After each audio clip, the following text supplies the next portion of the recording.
gosh. I'll just start by saying I love being the person who talks when people have already gotten their lunch, rather than the person who talks before we get lunch. People are looking at their watches. When is this person done? So I'm glad that I'm speaking when you guys have food, especially this cheesecake in the back.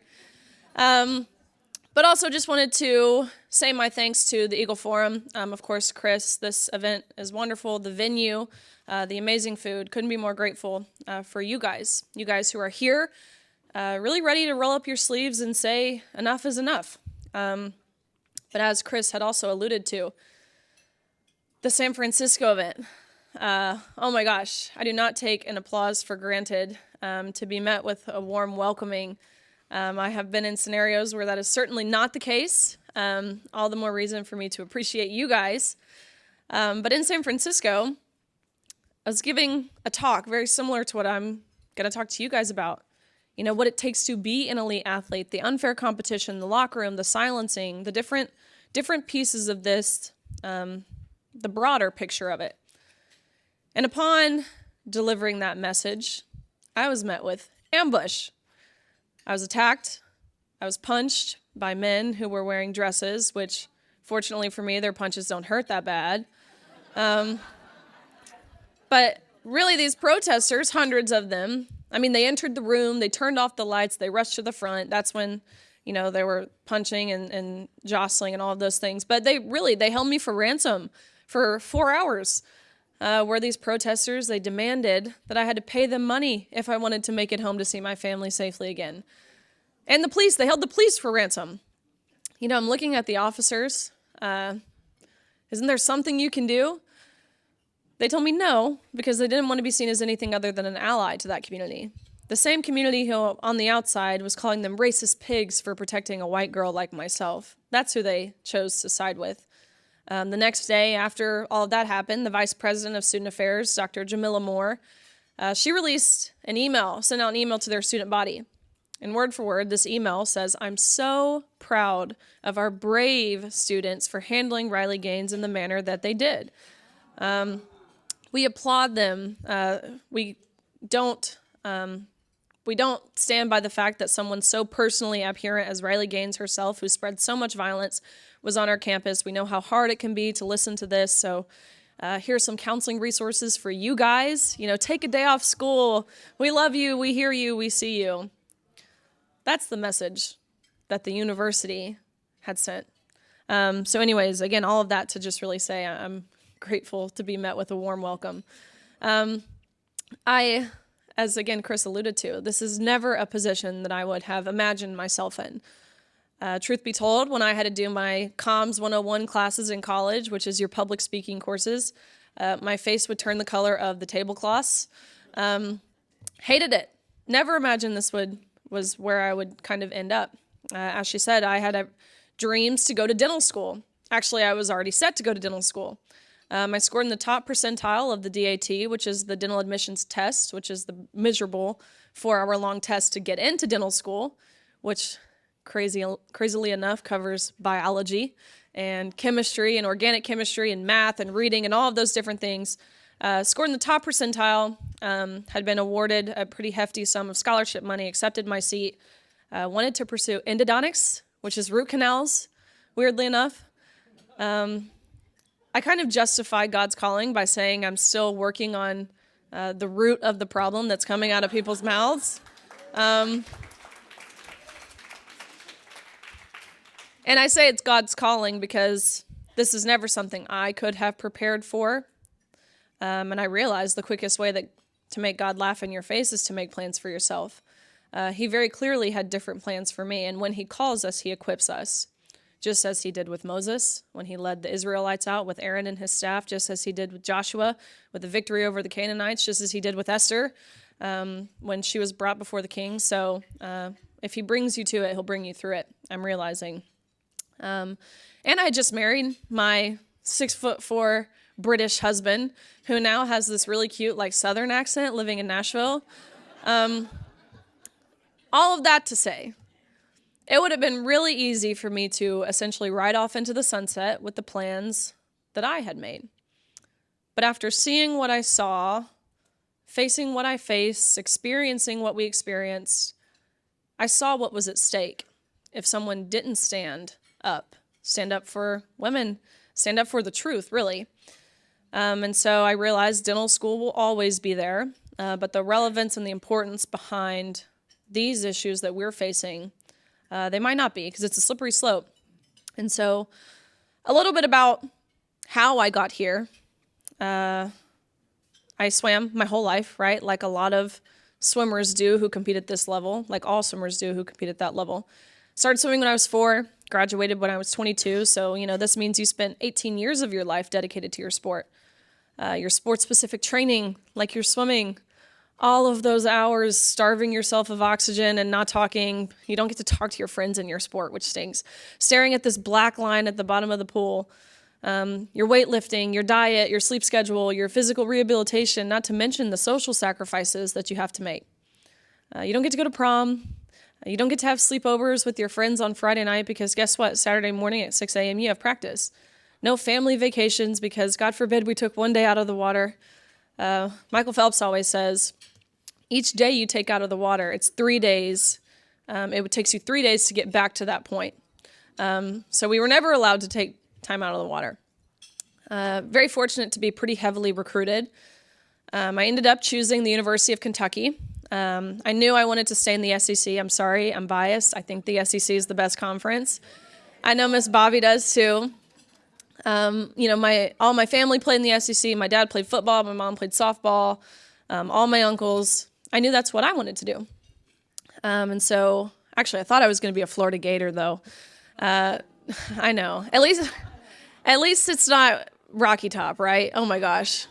Hopefully we can all agree they're the worst. So I took my trip to Florida. I was told, you'll get these chills when on your official visit, they'll take you to the football game, you'll hear the fight song, and you'll get these chills. And I didn't. I'm like, why are people doing this? This is so weird. I don't think this is the place for me. So I took my trip to Kentucky, which they weren't a good swimming school. They weren't even on my radar. This coach kept pestering me, texting, calling, emailing, to which I never responded. But my boyfriend at the time, who's not my wonderful 6'4" British husband, he was a big Kentucky fan. And so the coach was, we'll take you to a basketball game. And this was before Kentucky was losing to like the Peacocks or whoever a few years ago in the tournament. And so we went there. It was like a cool girlfriend thing. I'm like, oh, this is your Christmas gift. You're welcome. Although it was totally free to me. But I fell in love with the university. That coach who was pestering me, still to this day is my best friend. I love the team, the resources that they poured into us outside of just athletics. Our academics, which was important to me, service, community service, which I'm still very passionate about. All those things mattered to me. And so on a whim, without even telling my parents, which is typical Riley fashion, I committed to UK. And there really couldn't have been a better place for me. And so I get there my freshman year. And I thought I worked hard before, and I was wrong, because this was a different kind of working hard. We were in the water 6 hours every single day. 3 of those hours were before 8 a.m., so you practice from 5 a.m. to 8 a.m., go to class, come back, practice again from 1:30 to 4:30. We ate dinner at old people time of 4:45 because we were so hungry. Sorry, if you're laughing, that probably means you're old. If you can relate. But we did that. We ate dinner at 4:45 every day. We were so hungry. Do your homework, ice your shoulder, go to bed, wake up, did it all again the next day. We knew we had to. And so there was a lot of adjusting my freshman year. Still improving steadily, but I knew I was capable of more. And so sophomore year, we come back. And I'd finally developed this sense of consistency. Started having, consistent within my workouts, within my attitude, my work ethic, within my study habits, my sleep schedule, my diet, even within my personal relationships. I found consistency to be the biggest key to success.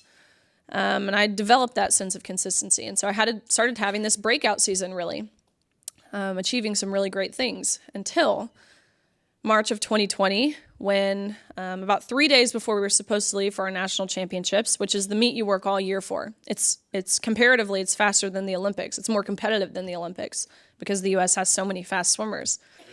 So about 3 days before we were supposed to leave there to go to the national championships, our coaches pull us out of the water. They take us back to the team room and they sit us down. And they said, if you live in the dorm rooms, pack your stuff up. You have to leave campus tonight. COVID had hit. And there was a lot of uncertainty at this time. We didn't really know what this meant or the severity of what it looked like. And so when they were telling me I got to go home, I'm like, oh my gosh, yes, I'm so excited. We never got to go home. We were there all summer. We were there over Christmas, Thanksgiving. We got 1 week off in August each year. So mid-March, being told we got to go home felt like a dream. But that excitement lasted 24 hours before we realized what this really meant. Because even in Tennessee, which if this was in Tennessee, I can't imagine DC, there were no pools open. There were no gyms open. There was nowhere to really continue improving, which is necessary in the sport of swimming. And so fortunately for me, we have Old Hickory Lake. I put on a wetsuit every single day and swam miles aimlessly in this lake, just really hoping and praying that I would continue that breakout season. Not to mention the snakes that I swam, or I guess swam in front of me, and the dead catfish that like hit you in your face that are floating on top of the water was not pleasant by any means. But again, we knew we had to do this. I knew I had to do this if I wanted to continue improving. But I did. Come back my junior year, and I did continue that breakout season. Outside of the COVID theatrics of being an athlete during this time, and I'll be the first to say, being a college athlete during COVID was miserable. The manipulation and the bullying and the coercion and the different things to try and force us to get the vaccine, telling us that we would be hurting our teammates if we didn't, telling us we wouldn't be able to travel with our team if we didn't get the vaccine, which I understood that mandatory did not mean law. And so I was able to call BS on it. They told me...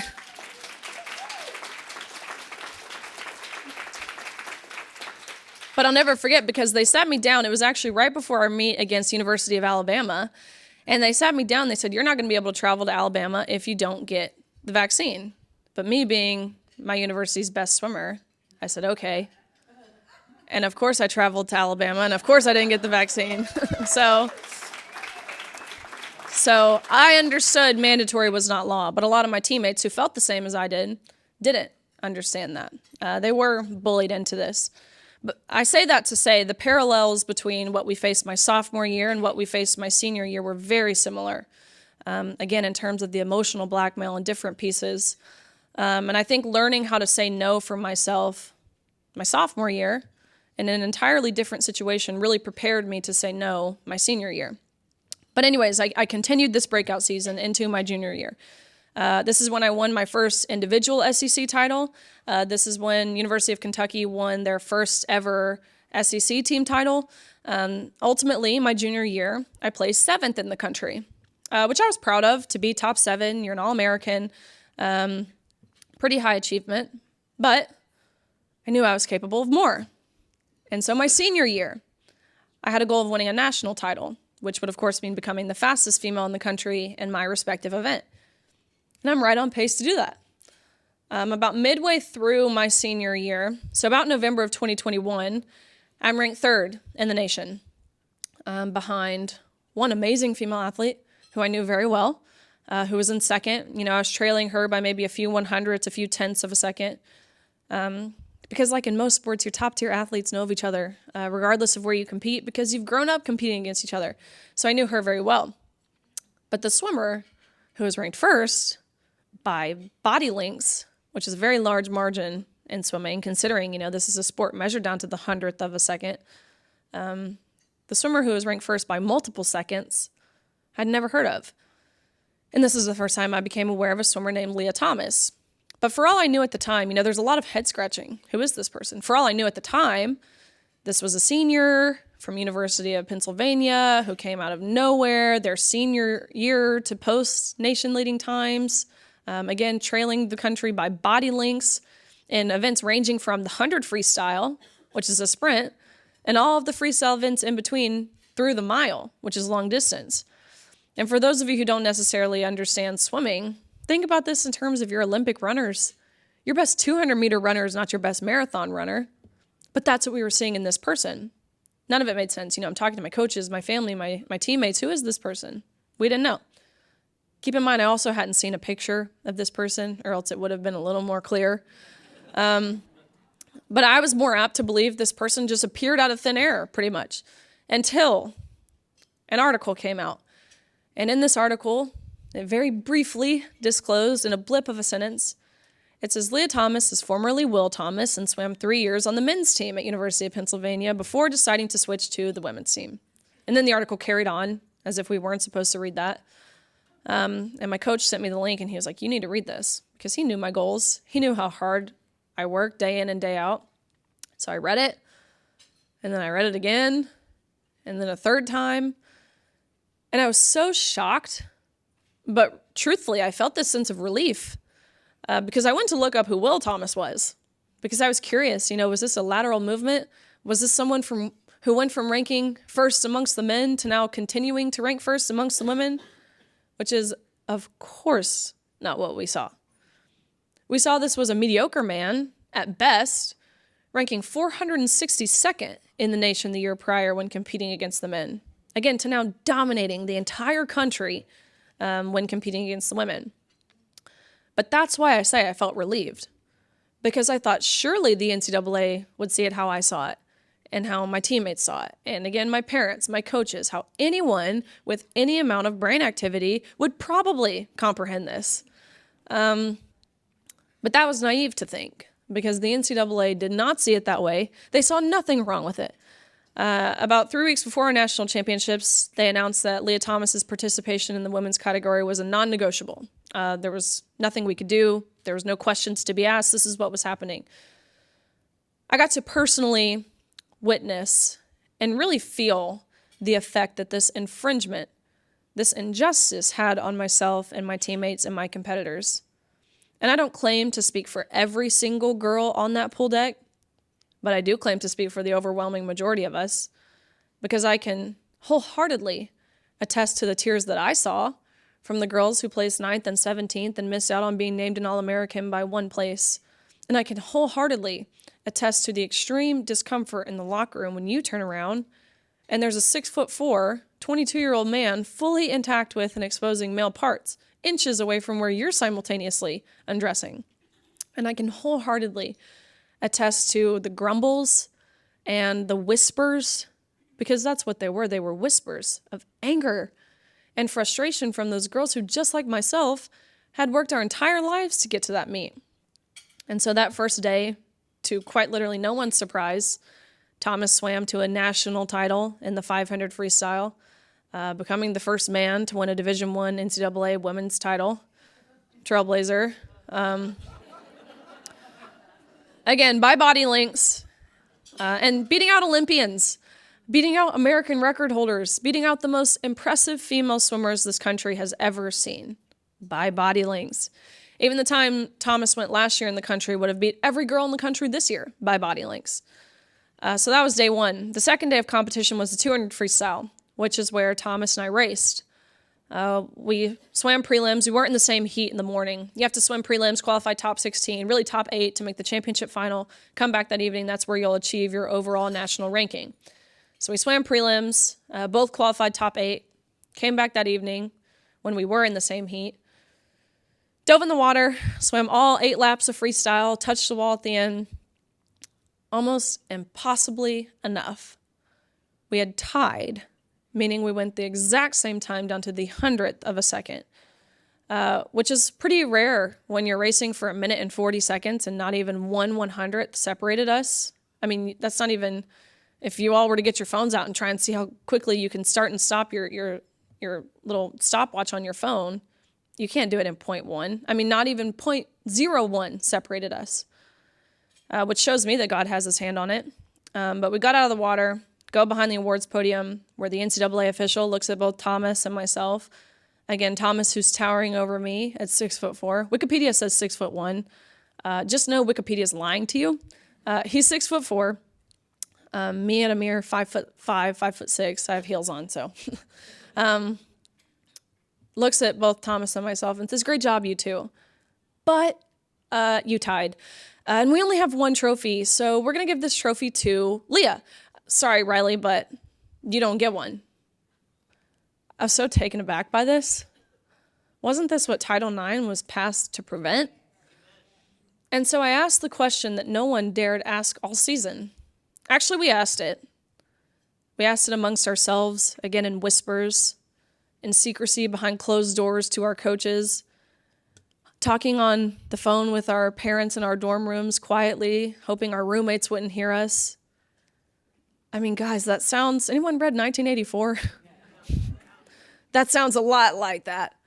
But I asked this official, I said, why? Why are you adamant on giving this trophy to a man in the women's 200 freestyle? Granted, my heart rate was high. I still had adrenaline pumping. I probably said some things I shouldn't have said. But I said, look, I know we tied. I know we don't necessarily account for ties in terms of trophies, but why are you adamant on giving it to Thomas? He didn't know what to say. They didn't give him a script of what to say. And so he kind of stumbled on his words, trying to think of something, and then I actually appreciate his honesty. I watched as his face visibly saddened. He didn't even believe what he was about to tell me. His eyes sunk in, and he said, Riley, we've been advised when pictures are being taken, Lia has to have the trophy for the optics. You can pose with this one, but again, you have to give yours back. Lia takes the trophy home. You go home empty-handed, end of story. And that's what thrusted me over the edge. That's the how I got here. Because up until this point, I knew, of course, we all did. The unfair competition was wrong. The locker room was wrong. The silencing was wrong. But it wasn't until they reduced everything we had worked our entire lives for down to a photo op to validate the feelings and the identity of a male at the expense of our own. That's when I was done waiting. Because up until this point, truthfully, I was. I was cowering because I thought someone else would say something.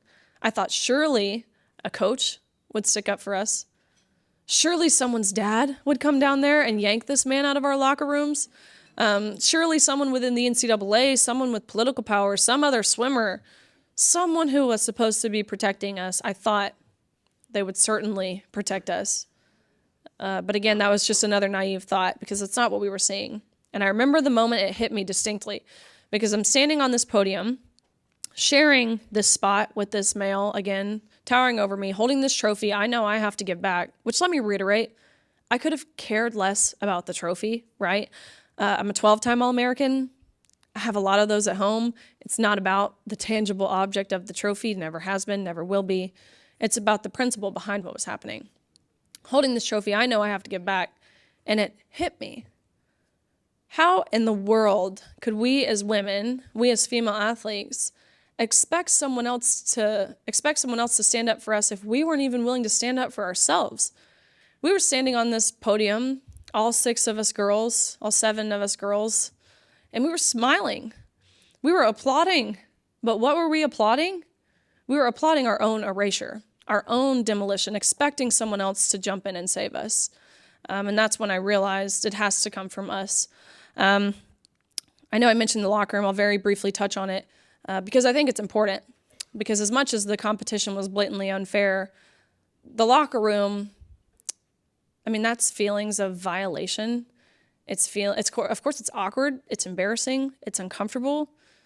But I think the best way to describe as a, anywhere from 18 to 22, 23-year-old girl undressing in a locker room with a man is traumatizing.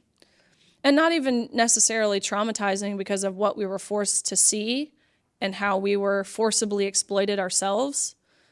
But it was traumatizing for me to know just how easy it was for these officials and people who had the authority to make these guidelines to totally dismiss our rights to privacy without even a second thought, without even bare minimum forewarning us. Because the only time we became aware we would be undressing next to this 6'4", 22-year-old man fully intact with and exposing male parts was when we were inches away from this man who was undressing, exposing male parts. And so I immediately left the locker room. And I went up to one of the officials on the pool deck who was standing there. Poor guy had no idea what was about to come his way. But I'm like, what are the guidelines that allowed a man into our locker room. Look, I know the guidelines for the competition, but I'm asking specifically about the locker room. And so nonchalantly, he says back, oh, well, we actually got around this by making the locker rooms unisex. And the first thing that came to my mind, the first thing I said, you realize by admitting you had to change the rules, you're admitting Thomas isn't a woman, right? You realize that. Because if you wholeheartedly stood by the fact that there was no difference between Thomas and the rest of us, you wouldn't have had to change the rules. But you did, so I guess thank you for admitting that. But secondly, unisex. So any man, any coach, any official, any parent, to be totally frank, any pervert who wanted to be in that locker room had full access. And again, bare minimum, we weren't even told about it. So that's what that looked like. And again, I think that is almost worse than the competition aspect of this issue. I'll very briefly talk about the silencing too, because that's important. Because it's not just even the female athletes who are silenced. It's the coaches, it's the parents who work in corporate America who have gone through the DEI training and different things themselves and are terrified of defending their daughters because they don't want to lose their job. And those risks are very real. Look, I get it. But we as athletes, we're forced to go to training before this meet to learn how to use she, her pronouns. I'm sitting in this room as a 21-year-old college senior, and I can't comprehend the fact that they're teaching me how to use pronouns. This isn't even something you learn in school. You learn this before you can even form like full coherent sentences, yet they were teaching me, a senior in college, how to use this. They had told us we can't talk to the media. You're not doing this in your own personal capacity. Remember who you represent. Remember that you signed a scholarship and we own you. And that name, that university you're wearing across your chest and on your cap, that's who you're speaking for. And we're telling you that you can't speak. Lia Thomas's teammates even, they were forced every single week to go to mandatory LGBTQ education meetings to learn about how just by being cisgender, they were oppressing Lia Thomas. When they were concerned about the locker room initially, 16 of these girls signed on to an email with their parents to their administration expressing their discomfort. And I swear to you, the administration responded back with, if you feel uncomfortable seeing male genitalia, here are some counseling resources that you should seek in an attempt to re-educate yourself. They told these girls, you'll never get a job if you speak out. You'll never get into grad school. You'll lose all your friends. You'll lose your scholarship and your playing time. You'll be labeled a transphobe forever if you speak out. And you don't want that, do you? You don't want this to follow you for the rest of your life.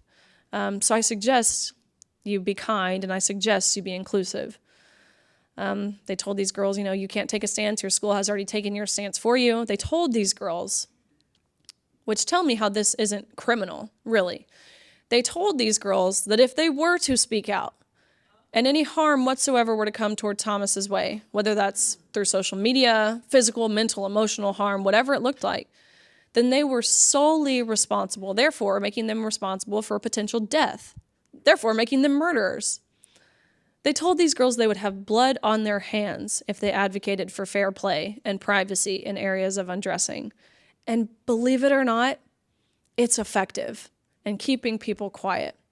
Young girls like myself who go to college, look, sports is a means to an end, and we know that. We go to college to reach that next career goal. For me, dentistry. And when they're telling me I'll never get into grad school, that's what I set out to do. How is I going to let this affect the rest of my life plans? That's why it feels as if I've been a lone voice and a lone face fighting for this. But make no mistake, I am not.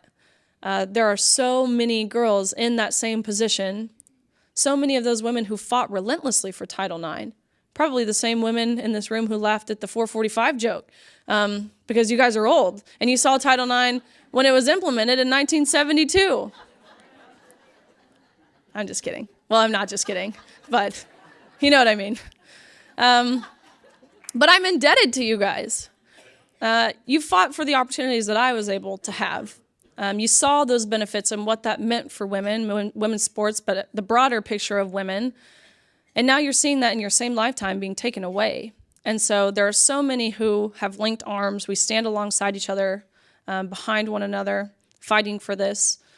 But again, that's the how of really how I got here.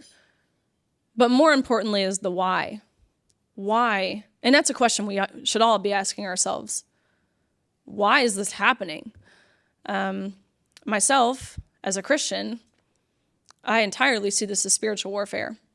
Our Bible tells us that we will live in a time, Paul warns us, that we'll live in a time where bitter is seen as sweet and dark is light and evil is moral.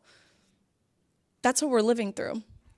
The beautiful part is we know who wins. The Bible tells us who wins. Unfortunately, it doesn't tell us how long we have to endure this. But we know who wins. And that's what keeps me motivated. That's what keeps me grounded. That's what keeps me, it revitalizes me to revisit that and know we're on the right side of this. But if you ask yourself why, in an earthly manner, and all of the different pieces that contribute to this. So let's lay it out. First of all, actually, have you noticed how we're changing the language that we use? I have a lot of problems with this verbiage of biological women. I didn't for a long time. I adhered. I thought I had to make the distinction when, referring to myself, I'm a biological female. It's true. And, Thomas, who was a biological male. Y'all, we have to stop with that prefix biological. The only distinction we need is man and woman, mother and father, girl and boy, male and female. God created that distinction. And when we add that prefix in there of biological, even if we don't know it, we're subconsciously admitting and agreeing that there's an unbiological alternative to being a female or a woman or male or man. And there's not. Language matters. It really does. The emphasis that we put on words, it influences our beliefs and our behaviors. Again, even if it's subconscious. Even this term of sex reassignment surgery I have a problem with. Because you can't reassign your sex, no matter what. And so it's little ways. Even the verbiage of gender-affirming care. Think about what message that's sending to these people who are struggling with gender dysphoria. We're telling them they're right to believe they were born in the wrong body. What a terrible message to send to young people. It's an awful message. And so notice the language that we're using. And I encourage you to really think about it because it matters. Even Mr. Rachel Levine, the openly transgender Biden appointee, who is our Secretary of Health, who also happens to be obese, which I just think is ironic for a Secretary of Health. I won't even get into that. He's referring to women as egg producers. Cervix havers, uterus owners, menstruators, bleeders, chest feeders, people with birthing capacities. Most recently, they're referring to, and look, this is the CDC and in peer-reviewed medical published journals. They're referring to female anatomy as a bonus hole. I mean, it's sick. It's distasteful. It's perverse, really. And so, again, let's lay it out. The changing of the language, the denying of objective truth, of biological reality, the denial of biblical truth, the silencing, and again, the emotional blackmail, the propaganda and media bias being pushed, how we're kind of latching on to vulnerable populations, the breakdown of the nuclear family, the breakdown of our faith. We used to be a country that had the slogan of "In God We Trust" and "One Nation Under God." The taking away of our freedom, such as freedom of speech, such as taking of the guns. We saw how well that turned out for the governor of New Mexico. Not to mention the vaccines. There's a lot of different pieces to this. But if you lay it out for what it is, it's Marxism. Textbook Marxism.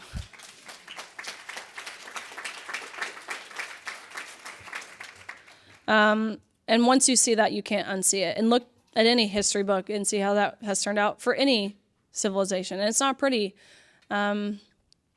that's the direction that the people leading this country are taking us in. I'll very briefly talk about impact because I know I've extended my time and I can see Chris like getting out of her chair. There have been 23 states thus far that have passed some sort of fairness in women's sports bill. Most recently being North Carolina. There were, it's the 23rd state. And North Carolina was never a given, right, with the Democratic leadership, but a Republican majority. There was a lot of elbow grease that went into this state, but we were able to get it through thanks to NC Values. They do really great work. Governor Cooper vetoed it. They were able to override the veto. Alabama, which is, Alabama's super special because they had 17 Democrats vote in favor of the women's sports bill, which is really great. We haven't seen that in any other state, so it's really great to see some of those leaders over here. The legislators here. Absolutely, and she's in her crimson red. Also at the state level, we've been working on a bill called the Women's Bill of Rights, is what we've kind of labeled it, and it's crazily enough, it's a law that defines the word woman. I can't believe that's necessary, but have gotten that passed in Kansas. Similar situation where Governor Kelly vetoed it, but they overrode it. Then my home state of Tennessee, and then Governor Sitt signed an executive order in Oklahoma. Most recently, Governor Pillen in Nebraska signed an executive order. So introducing this on the federal level as well with Diana Harshbarger from Tennessee sponsoring, and Debbie Lesko. So there's a lot of momentum. And I want to be the one to encourage you guys that the tide is turning. It certainly is. People are waking up, and day by day, people are becoming more emboldened, more empowered to say the truth, because that's what I'm saying. And it's not hard to say what I'm saying. It blows my mind that I've been deemed brave and courageous for saying that there are two sexes, and you can't change your sex, and each sex is worthy of equal opportunities. I mean, that blows my mind. That's considered brave. What should be scarier to all of us than the name calling, because that's what it is, which is what we do in 4th grade. But you get called them, the name calling and the petty personal attacks. What should be scarier to all of us than those things is not standing for the truth. I appreciate you guys. I appreciate you guys being here. I appreciate the work of the Eagle Forum. I think we're going to open it for some questions, except I talked a really long time, so maybe potentially not. We'll let Chris be the bad guy. Let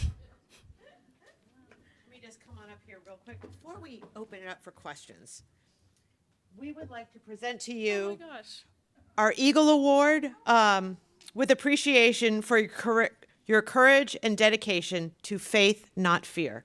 So this is for you. Thank you. Oh my gosh, this is so sweet. We're going to get one more picture.